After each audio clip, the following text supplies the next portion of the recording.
श्रीमद् भागवत महापुराण दसम स्कंध 50वां अध्याय। इस अध्याय में आज आप सुनेंगे जरासंध से युद्ध और द्वारिकापुरी का निर्माण। श्री सुखदेव जी कहते हैं, भरतवंशी शिरोमणि, हे परीक्षित, कंस की दो रानियां थी, अस्ति और प्राप्ति। पति की मृत्यु से उन्हें बड़ा दुख हुआ और वे अपने पिता की राजधानी में चली गई। उन दोनों का पिता था मगधराज जरासंध। उससे उन्होंने बड़े दुख के साथ अपने विधवा होने के कारण का वर्णन किया। हे परीक्षित, यह अप्रिय समाचार सुनकर के पहले तो जरासंध को बड़ा शोक हुआ, परंतु पीछे वह क्रोध से तिलमिला उठा। उसने यह निश्चय करके कि मैं पृथ्वी पर एक भी यदुवंशी नहीं रहने दूंगा, युद्ध की बहुत बड़ी तैयारी की और 23 अक्षौहिणी सेना के साथ यदुवंशियों की राजधानी मथुरा को चारों ओर से घेर लिया। भगवान श्री कृष्ण ने देखा जरासंध की सेना क्या है, उमड़ता हुआ समुद्र है। उन्होंने यह भी देखा कि उसने चारों ओर से हमारी राजधानी घेर ली है और हमारे स्वजन तथा पूर्ववासी भयभीत हो रहे हैं। भगवान श्री कृष्ण पृथ्वी का भार उतारने के लिए ही मनुष्य का सा वेश धारण किए हुए हैं। अब उन्होंने विचार किया कि मेरे अवतार का क्या प्रयोजन है और इस समय इस स्थान पर मुझे क्या करना चाहिए। उन्होंने सोचा, यह बड़ा अच्छा हुआ कि मगधराज जरासंध ने अपने अधीनस्थ नरपतियों की पैदल, घुड़सवार, रथी और हाथियों से युक्त कई अक्षौहिणी सेना इकट्ठी कर ली है। यह सब तो पृथ्वी का भार ही जुटकर मेरे पास आ रहा है। मैं इसका नाश करूंगा, परंतु अभी मगधराज जरासंध को नहीं मारना चाहिए, क्योंकि वह जीवित रहेगा तो फिर से असुरों की बड़ी सी सेना इकट्ठी कर लाएगा। मेरे अवतार का यही प्रयोजन है कि मैं पृथ्वी का बोझ हल्का कर दूं, साधु स्वजनों की रक्षा करूं और दुष्ट दुर्जनों का संहार। समय समय पर धर्म रक्षा के लिए और बढ़ते हुए अधर्म को रोकने के लिए मैं और भी अनेकों शरीर ग्रहण करूंगा। हे परीक्षित, भगवान श्री कृष्ण इस प्रकार विचार कर ही रहे थे कि आकाश से सूर्य के समान चमकते हुए दो रथ आ पहुंचे। उनमें युद्ध की सारी सामग्रियां सुसज्जित थी और 2 सारथी उन्हें हाँक रहे थे। इसी समय भगवान के दिव्य और सनातन आयुध भी आपके अपने आप वहां आकर के उपस्थित हो गए। उन्हें देखकर भगवान श्री कृष्ण ने अपने बड़े भाई बलराम जी से कहा, भाई जी, आप बड़े शक्तिशाली हैं। इस समय मैं यदुवंशी आपको ही अपना स्वामी और रक्षक मानते हैं। जो आपसे ही सनात हैं, उन पर बड़ी विपत्ति आ पड़ी है। देखिए, यह आपका रथ है और आपके प्यारे आयुध हल मूसल भी आ पहुंचे हैं। अब आप इस रथ पर सवार होकर के शत्रु सेना का संहार कीजिए और अपने स्वजनों को इस विपत्ति से बचाइए।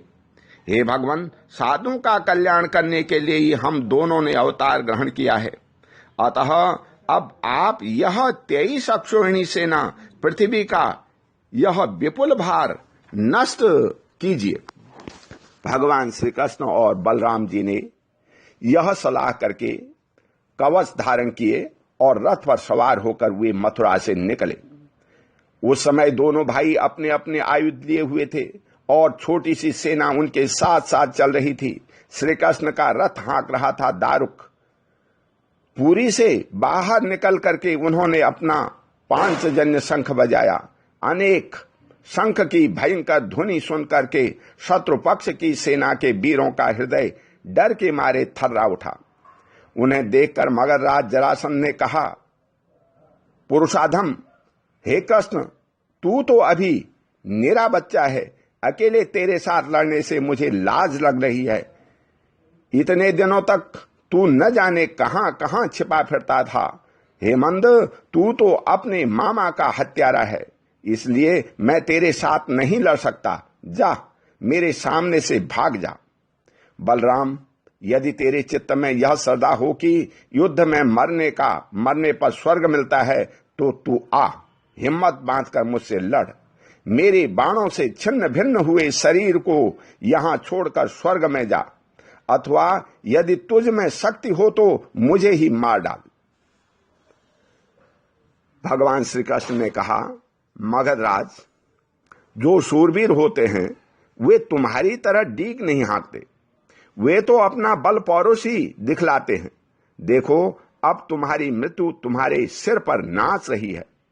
तुम वैसे ही अब तक कर रहे हो जैसे मरने के समय कोई सन्निपात का रोगी करे। बकलो, मैं तुम्हारी बात पर ध्यान नहीं देता। श्री सुखदेव जी कहते हैं, हे परीक्षित, जैसी वायु बादलों से सूर्य को और धुएं से आग को ढक देती है, किंतु वास्तव में वे ढकते नहीं, उनका प्रकाश फिर फैलता है, वैसे ही मगधराज जरासंध ने भगवान श्री कृष्ण और बलराम के सामने आकर अपनी बहुत बड़ी बलवान और अपार सेना के द्वारा उन्हें चारों ओर से घेर लिया। यहां तक कि उनकी सेना, रथ, ध्वजा, घोड़ों और सारथियों का दिखना भी बंद हो गया। मथुरापुरी की स्त्रियां अपने महलों की अटारियों, छज्जों और फाटकों पर चढ़कर युद्ध का कौतुक देख रही थी। जब उन्होंने देखा कि युद्ध भूमि में भगवान श्री कृष्ण की गरुड़ चिन्ह से चिन्हित और बलराम की ताल चिन्ह से चिन्हित ध्वजा वाले रथ नहीं दिख रहे हैं, तब वे शोक के आवेग से मूर्छित हो गई। जब भगवान श्री कृष्ण ने देखा कि शत्रु सेना के वीर हमारी सेना पर इस प्रकार बाणों की वर्षा कर रहे हैं, मानो बादल पानी की अनगिनत बूंदें बरसा रहे हों, और हमारी सेना उससे अत्यंत पीड़ित, व्यथित हो रही है, तब उन्होंने अपने देवता और असुर दोनों से सम्मानित सांग धनुष का टंकार किया। इसके बाद वे तरकस से बाण निकालने, उन्हें धनुष पर चढ़ाने और धनुष की डोरी खींचकर झुंड के झुंड बाण छोड़ने लगे। उस समय उनका यह धनुष इतनी फुर्ती से घूम रहा था मानो कोई बड़े वेग से अताल चक्र घुमा रहा हो। इस प्रकार भगवान श्री कृष्ण जरासंध की चतुरंगणी, हाथी, घोड़े, रथ और पैदल सेना पर संहार करने लगे। इससे बहुत से हाथियों के सिर कट गए और वे मर करके गिरने लगे। बाणों की बौछार से अनेकों घोड़ों के सिर धड़ से अलग हो गए। घोड़े, ध्वजा, सारथी और रथियों के नष्ट हो जाने से बहुत से रथ बेकाम हो गए। पैदल सेना की बाहें, जांघ और सिर आदि अंग प्रत्यंग कट कट कर गिर पड़े। उस युद्ध में अपार तेजस्वी भगवान बलराम जी ने अपने मूसल की चोट से बहुत से मत वाले शत्रुओं को मार मार करके उनके अंग प्रत्यंग से निकले हुए खून की सैकड़ों नदियां बहा दी। कहीं मनुष्य कट रहे हैं और कहीं हाथी और घोड़े छटपटा रहे हैं। उन नदियों में मनुष्यों की भुजाएं सांप के समान जान पड़ती और सिर इस प्रकार मालूम पड़ते मानो कछुओं की भीड़ लग रही हो। मरे हुए हाथी दीप जैसे और घोड़े ग्रहों के समान जान पड़ते। हाथ और जांघें मछलियों की तरह, मनुष्य के केस सवार के समान, धनुष तरंगों की भांति और अस्त्र शस्त्र लता एवं तिनकों के समान जान पड़ते। ढालें ऐसी मालूम पड़ती मानो भयानक भंवर हो। बहुमूल्य मणियां और आभूषण पत्थरों के रोड़ों तथा कंकड़ों के समान बहे जा रहे थे। उन नदियों को देख करके कायर पुरुष डर रहे थे और वीरों का आपस में खूब उत्साह बढ़ रहा था। हे परीक्षित, जरासंध की वह सेना समुद्र के समान दुर्गम, भयावह और बड़ी कठिनाई से जीतने योग्य थी, परंतु भगवान श्री कृष्ण और बलराम जी ने थोड़े ही समय में उन्हें नष्ट कर डाला। वे सारे जगत के स्वामी हैं, उनके लिए एक सेना का नाश कर देना केवल खिलवाड़ ही तो है। हे परीक्षित, भगवान के गुण अनंत हैं। वे खेल खेल में ही तीनों लोकों की उत्पत्ति, स्थिति और संहार करते हैं। उनके लिए यह कोई बड़ी बात नहीं है कि वे शत्रुओं की सेना का इस प्रकार बात की बात में सत्यानाश कर दें। तथापि जब वे मनुष्यों का सा वेश धारण करके मनुष्य की सी लीला करते हैं, तब उनका भी वर्णन किया जाता है। इस प्रकार जरासंध की सारी सेना मारी गई, रथ भी टूट गया, शरीर से केवल प्राण बाकी रहे। तब भगवान बलराम जी ने जैसे एक सिंह दूसरे सिंह को पकड़ लेता है, वैसे ही बलपूर्वक महाबली जरासंध को पकड़ लिया। जरासंध ने पहले बहुत से विपक्षी नरपतियों का वध किया था, परंतु आज उसे बलराम जी वरुण की फांसी और मनुष्यों के फंदे से बांध रहे थे। भगवान श्री कृष्ण ने यह सोचकर कि यह छोड़ दिया जाएगा तो और भी सेना इकट्ठी करके लाएगा तथा यह सहज ही पृथ्वी का भार उतार सकेंगे, बलराम जी को रोक दिया। बड़े बड़े शूरवीर जरासंध का सम्मान करते थे, इसलिए उसे इस बात पर बड़ी लज्जा मालूम हुई कि मुझे श्री कृष्ण और बलराम ने दया करके दीन की भांति छोड़ दिया है। अब उसने तपस्या करने का निश्चय किया, परंतु रास्ते में उसकी साथी नरपतियों ने बहुत समझाया कि हे राजन, यदुवंशियों में क्या रखा है, वे आपको बिल्कुल भी पराजित नहीं कर सकते हैं। आपको प्रारब्धवश ही नीचा देखना पड़ा है। उन लोगों ने भगवान की इच्छा, फिर विजय प्राप्त करने की आशा आदि बतलाकर तथा लौकिक दृष्टांत एवं युक्तियां दे करके यह बात समझा दी थी कि आपको तपस्या नहीं करनी चाहिए। हे परीक्षित, उस समय मगधराज जरासंध की सारी सेना मर चुकी थी। भगवान बलराम जी ने उपेक्षा पूर्वक उसे छोड़ दिया था।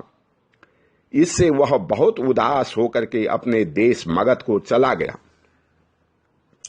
हे परीक्षित, भगवान श्री कृष्ण की सेना में किसी का बाल भी बांका न हुआ और उन्होंने जरासंध की 23 अक्षौहिणी सेना पर, जो समुद्र के समान थी, सहज ही विजय प्राप्त कर ली। उस समय बड़े बड़े देवता उन पर नंदन वन के पुष्पों की वर्षा और उनके इस महान कार्य का अनुमोदन प्रशंसा कर रहे थे। जरासंध की सेना के पराजय से मथुरावासी भयरहित हो गए थे और भगवान श्री कृष्ण की विजय से उनका हृदय आनंद से भर रहा था। भगवान श्री कृष्ण आकर उनमें मिल गए। सूत, मागध और बंदीजन उनकी विजय के गीत गा रहे थे। जिस समय भगवान श्री कृष्ण ने नगर में प्रवेश किया, उस समय वहां शंख, नगाड़े, भेरी, तुरही, बीणा, बांसुरी और मृदंग आदि बाजे बजने लगे थे। मथुरा की एक एक सड़क और गली में छिड़काव कर दिया गया था। चारों ओर हंसते खेलते नागरिकों की चहल पहल थी। सारा नगर छोटी छोटी झड़ियों और बड़ी बड़ी विजय पताकाओं से सजा दिया गया था। ब्राह्मणों की वेद ध्वनि गूंज रही थी और सब ओर आनंदोत्सव के सूचक बंधन बार बांध दिए गए थे। जिस समय श्री कृष्ण नगर में प्रवेश कर रहे थे, उस समय नगर की नारियां प्रेम और उत्कंठा से भरे हुए नेत्रों से उन्हें स्नेहपूर्वक निहार रही थी और फूलों के हार, दही, अक्षत और जौ आदि के अंकुरों की उनके ऊपर वर्षा कर रही थी। भगवान श्री कृष्ण रणभूमि से अपार धन और वीरों के आभूषण ले आए थे। वह सब उन्होंने यदुवंशियों के राजा उग्रसेन के पास भेज दिया। हे परीक्षित, इस प्रकार सहस्त्र बार 23 अक्षौहिणी सेना इकट्ठी करके मगधराज जरासंध ने भगवान श्री कृष्ण के द्वारा सुरक्षित यदुवंशियों में युद्ध किया, किंतु यादवों ने भगवान श्री कृष्ण की शक्ति से हर बार उसकी सारी सेना नष्ट कर दी। जब सारी सेना नष्ट हो जाती, तब यदुवंशियों के उपेक्षा पूर्वक छोड़ देने पर जरासंध अपनी राजधानी में लौट जाता। जिस समय 18वां संग्राम छिड़ने का ही वाला था, उसी समय नारद जी का भेजा हुआ वीर कालयवन दिखाई पड़ा। युद्ध में कालयवन के सामने खड़ा होने वाला वीर संसार में दूसरा कोई न था। उसने जब यह सुना कि यदुवंशी हमारे ही जैसे बलवान हैं और हमारा सामना कर सकते हैं, तब 3 करोड़ मल्लेच्छों की सेना लेकर के उसने मथुरा को घेर लिया। कालयवन की यह असमय चढ़ाई देखकर भगवान श्री कृष्ण ने बलराम जी के साथ मिलकर विचार किया, अहो, इस समय तो यदुवंशियों पर जरासंध और कालयवन ये दो विपत्तियां एक साथ ही मंडरा रही हैं। आज इस परम बलशाली यवन ने हमें आकर घेर लिया है और जरासंध भी आज, कल या परसों में आ ही जाएगा। यदि हम दोनों भाई इसके साथ लड़ने में लग गए और उसी समय जरासंध आ पहुंचा, तो वह हमारे बंधुओं को मार डालेगा या तो कैद करके अपने नगर में ले जाएगा, क्योंकि वह बहुत बलवान है। इसलिए आज हम लोग एक ऐसा दुर्ग, ऐसा किला बनाएंगे जिसमें किसी भी मनुष्य का प्रवेश करना अत्यंत कठिन होगा। अपने स्वजन संबंधियों को उसी किले में पहुंचाकर फिर इस यवन का वध कराएंगे। बलराम जी ने इस प्रकार सलाह करके भगवान श्री कृष्ण से समुद्र के भीतर एक ऐसा दुर्गम नगर बनवाया जिसमें सभी वस्तुएं अद्भुत थी और उस नगर की लंबाई चौड़ाई 48 कोस की थी। उस नगर की एक एक वस्तु में विश्वकर्मा का विज्ञान, वास्तु विज्ञान और शिल्पकला की निपुणता प्रकट होती थी। उसमें वास्तुशास्त्र के अनुसार बड़ी बड़ी सड़कों, चौराहों और गलियों का यथास्थान ठीक ठीक विभाजन किया गया था। वह नगर ऐसे सुंदर सुंदर उद्यानों और विचित्र विचित्र उपवनों से युक्त था जिसमें देवताओं के वृक्ष और लताएं लहराती रहती थी। सोने के इतने ऊंचे ऊंचे शिखर थे जो आकाश से बातें करते थे। स्फटिक मणि की अटारियां और ऊंचे ऊंचे दरवाजे बड़े ही सुंदर लगते थे।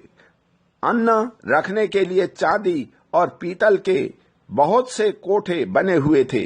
वहां के महल सोने के बने हुए थे और उन पर कामदार सोने के कलश सजे हुए थे। उनके शिखर रत्नों के थे तथा गछ पन्ने की बनी हुई थी, बहुत भली मालूम होती थी।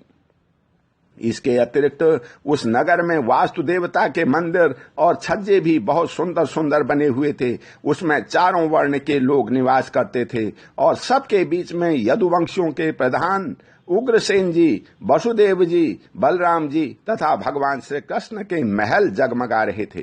हे परीक्षित, उस समय देवराज इंद्र ने भगवान श्री कृष्ण के लिए पारिजात वृक्ष और सुधर्मा सभा को भेज दिया।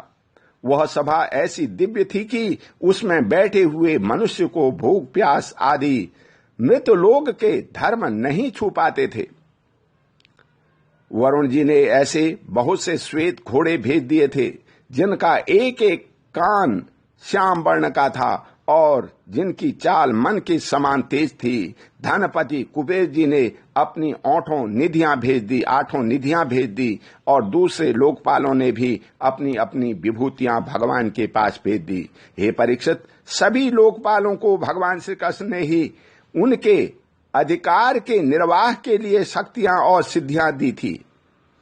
जब भगवान श्री कृष्ण पृथ्वी पर अवतीर्ण होकर लीला करने लगे तब सभी सिद्धियां उन्होंने भगवान के चरणों में समर्पित कर दी। भगवान श्री कृष्ण ने अपने समस्त स्वजन संबंधियों को अपनी अचिंत महाशक्ति योग माया के द्वारा द्वारका में पहुंचा दिया। शेष प्रजा की रक्षा के लिए बलराम जी को मथुरापुरी में रख दिया और उनसे सलाह लेकर के गले में कमलों की माला पहने बिना कोई अस्त्र शस्त्र लिए स्वयं नगर के बड़े दरवाजे से बाहर निकल आए। ओम शांति। बोल श्री कृष्ण भगवान की जय।